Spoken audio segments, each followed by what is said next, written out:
All right, good morning, New York City. Take two. It is Friday morning. Just got off the train here in Tribeca, off the E-train.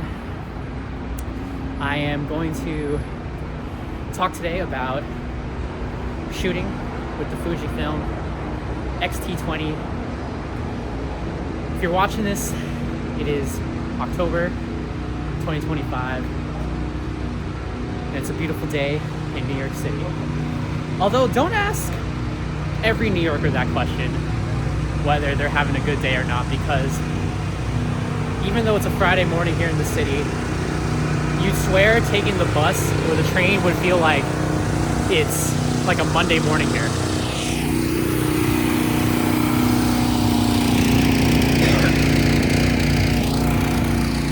It is definitely a beautiful day in New York City, though.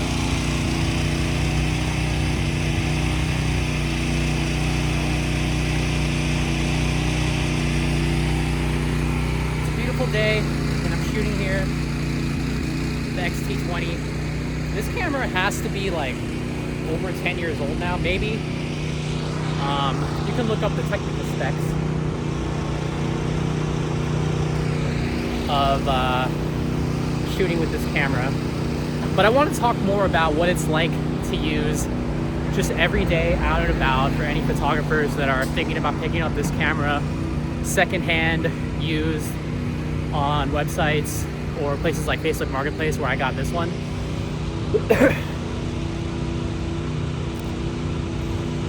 So I wanted to just shoot and walk and talk as I film my commute to my office today. I'm here in Tribeca, which, by the way, if you are a street photographer and you want to capture just really classic settings and scenes of New York City, I highly recommend you check out Tribeca.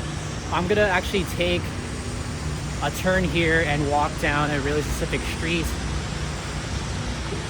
in the area to sort of capture more of like the lighting this morning, which is fantastic.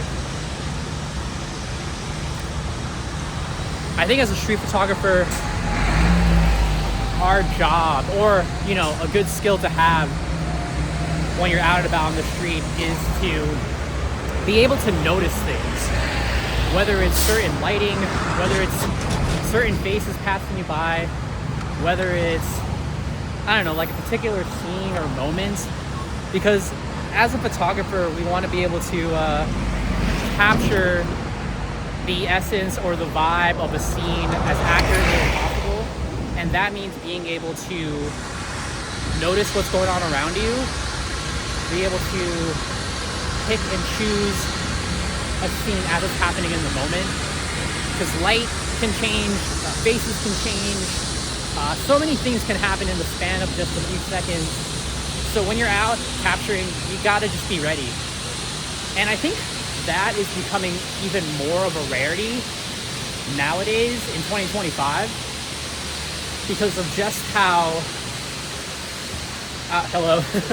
just how sparse our attention spans are these days.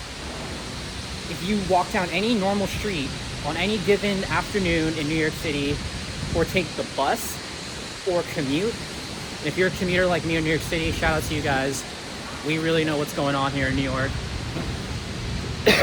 You will very quickly see how 90% of people are looking down at their phones, engaging with social media or a game, or just sort of locked into their phones. And you'd think, okay, that's good, they can focus on their phones. But when you notice that most people are scrolling on places like Reels or TikTok, that is literally your attention span switching every 2-3 seconds at this point. And that is the true definition of multitasking, where your ability to focus on one thing gets switched so much, it reaches like a burnout in your own mind. And so I think as a photographer, something that has always kept me, I don't know, I think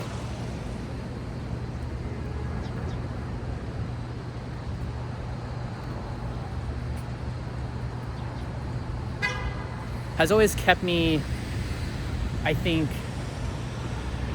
appreciating the art of photography, by the way, amazing scene back here with the light coming in this way, is being able to, yeah, just hone my attention in when it comes to photography.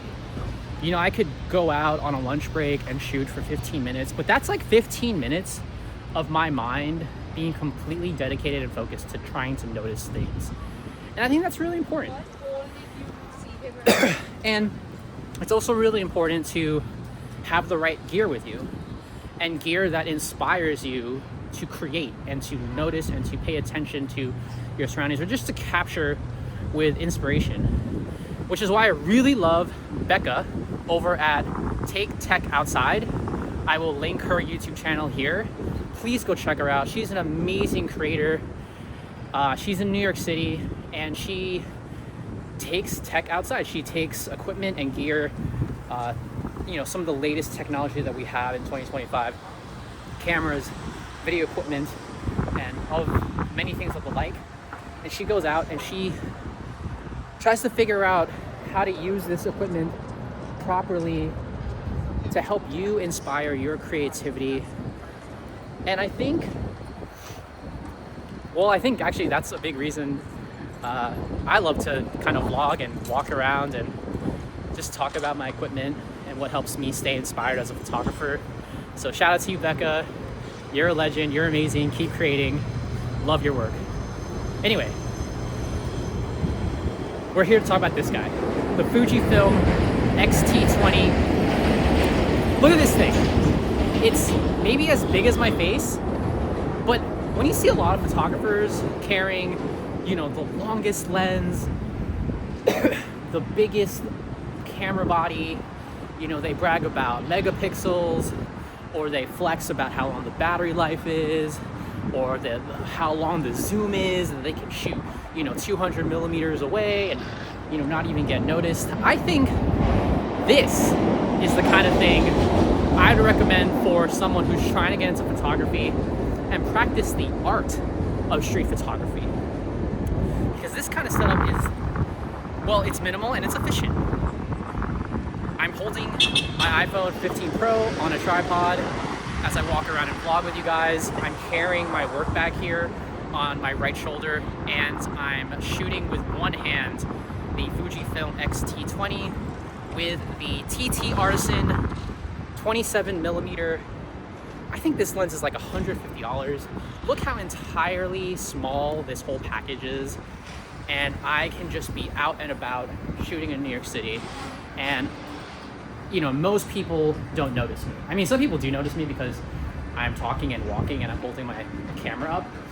But for the most part, as I walk around and shoot, as long as I'm not vlogging at the same time, people definitely do not tend to notice me, and that really helps me capture a scene more accurately when people don't, you know, stop, notice you. They kind of for a second will, you know, think and notice that you're shooting them, and then that sort of throws the entire scene off. And so I love to shoot with anything super minimal. And maybe you're clicking on this video because you want to know what it's like to shoot in 2025. So let me just get a couple things out of the way. Is this the fastest autofocus? No, it's not. It's not going to be. It's not trying to be. Is the lens fast? It goes down to a 2.8 f-stop, meaning it captures a decent amount of light. Will it get the job done in low light? It depends. If it's like, you know, super dark out, pitch dark, no, it's not going to get the job done. But in amazing lighting at f4, you get some really stellar, sharp images.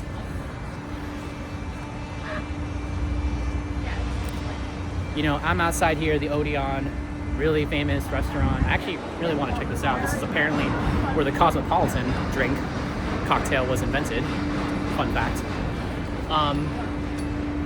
And so yeah, I think that if you are interested in getting into street photography, first of all, follow my channel so I can help you guys understand what it's like to really be out here on the streets before you hit the streets, and to help inspire you to, notice things, help inspire you to pick out gear that works for you. Now, I'm not saying that, the bigger cameras, the zoom lenses don't do the trick. They definitely do. There are many photographers out there you can go search for that will capture amazing photos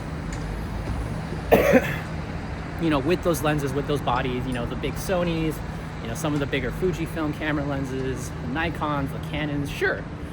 But if you notice, I'm not keeping my eyes glued to the camera here looking at you guys. I'm doing my thing, showing you what it's really like shooting on the street, where you want to keep your eyes peeled. And that means having the ability to notice. That means having the ability to pay attention to your surroundings. Oh, and by the way, if you're going to be out shooting in New York City, that is your number one thing to keep you safe out here, is to just pay attention to your surroundings. I mean, it's not only going to keep you safe, it's going to help you get better photography or create better images, because you're going to be able to notice things, people, scenes, all that sort of thing. But obviously, when you're walking around New York City, you just want to be hyper vigilant. I do think New York City is a safe place, but I think no matter where you are in the world, it is always good to, just keep your focus, keep your attention, keep your eyes peeled for, trouble, danger, that sort of thing. Especially if you're gonna walk around and commute in a place like New York City. And so, yeah, I'm here in Tribeca. Again, it's 2025. I'm here on a beautiful fall day. A little chilly, a little crispy. We love a good crispy vibe. But yeah, that's all I gotta say right now about shooting with the XT-20 and just a little bit of my experience shooting in New York. So, good morning. And so, yeah, I wanna keep doing more of these. I don't have or own a lot of gear, but there are a lot of things I could say about shooting in New York for the last 10 years, and things that maybe could help other aspiring street photographers do their thing. And there are so many photographers you can follow, but I think what I want to try to share with you guys is just real world experience as someone who commutes every day in New York City, who just likes to notice the everyday moments. I hope that's why you stick around this channel. So have an amazing day, and I'll see you in the next one.